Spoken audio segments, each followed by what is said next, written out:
கவலை வேண்டாம் என் பிள்ளையே. நீ உன் குடும்பத்தில் பெரிய பிரச்சனை இருப்பதாக என்னிடம் பிரார்த்தித்தாய், அது எனக்கு கேட்டுவிட்டது.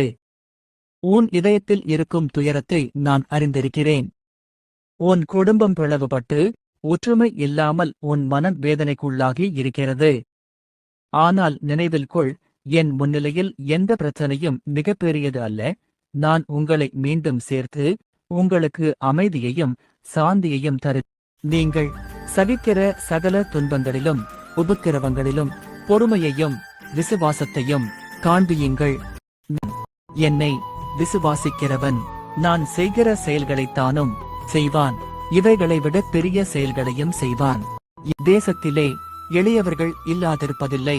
ஆகையால் உன் தேசத்திலே சிறுமைப்பட்டவனும் எளியவனுமாகிய உன் சகோதரனுக்கு உன் கையை தாராளமாய் திறக்க வேண்டும் என்று நான் உனக்கு கட்டளையிடுகிறேன்.